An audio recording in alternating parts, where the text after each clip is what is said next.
Yes, I'll sign my life away for a budget phone. Preparing system, setup complete. You're ready to rock. And we're in. Immediate impressions is that this screen is really quite good. This ain't a cheap looking panel at all. In fact, this screen really impresses. The colours pop, and frankly, I think it looks better than some flagships I've seen, despite its lower-ish resolution. It gets brighter than I was expecting too, both on its manual mode and on max auto. And viewing angles ain't too shabby either. On top of that, it's buttery smooth due to its 120Hz refresh rate. That is though after it's settled down from getting its processor up to speed, a point which we'll get back to shortly. Frankly, despite its lower than flagship resolution but still perfectly sufficient at just over full HD resolution, this is a great display, one I'd happily use daily. Cameras. I wish I could be quite as positive about the cameras, but while they aren't insufficient given the price, they don't exactly blow me away. The main one on the back has a resolution of 64 megapixels, but the photos only look okay, and it's handily beaten by old flagships. The ultra-wide is a bit worse even, and the macro camera is basically just a gimmick.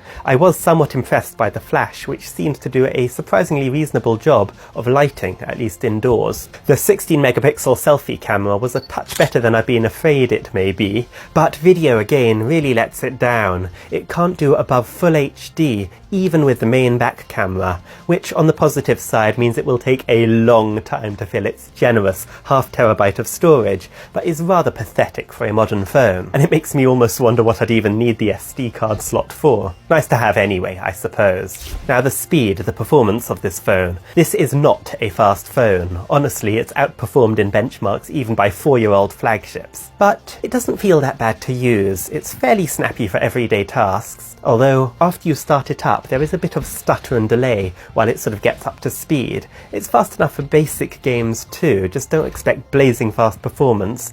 The battery. At 5000 milliamp hours, the battery should be great. I decided to test its fast charging to see how quick it is, and boy is it speedy. It did 10% in under 4 minutes, and 50 in under 18, 75 in less than an hour, although it slowed down a fair bit for the last 25, but it was still at 100% in under 50 minutes. Very impressive. Speakers and headphone jack. The speakers are fine.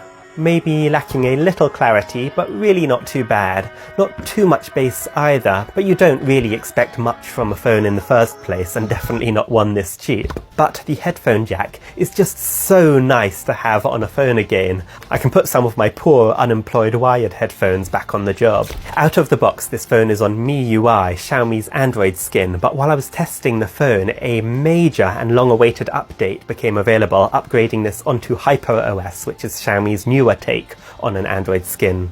It does come with a lot of bloatware, I should mention, the vast majority of which can be uninstalled, thankfully. Although there was so much, it was a bit of a chore. Unrelated, but I should mention that this phone does lack 5G. Finally, the reviews, and something suspicious is going on here. Its reviews on AliExpress are unbelievably good, and I don't mean the good sort of unbelievable, I mean the I literally don't believe them sort. Well, over 1,000 5-stars, and 0, actually 0 1- and 2-star reviews. Somebody's got to be fiddling with them. And if you think I'm being overly suspicious, as it is overall a pretty good phone, well, you can find a listing for this phone on Amazon where they've sold far fewer units, and nonetheless it's not hard to find the typical complaints, which you'd get with any phone. So should you buy this phone? Well, the great hive mind of AliExpress customers seem to have chosen well, in my opinion. This is a great value option, hitting pretty much everything important for most people in the budget market.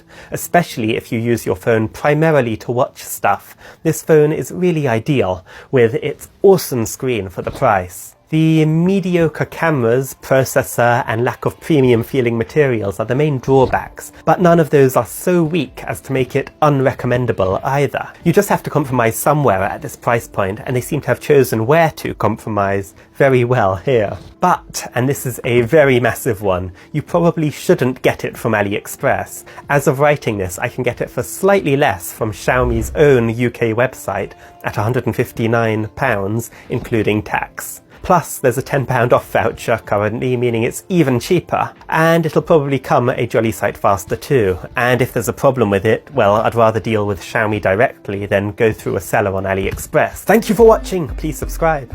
Subscribe.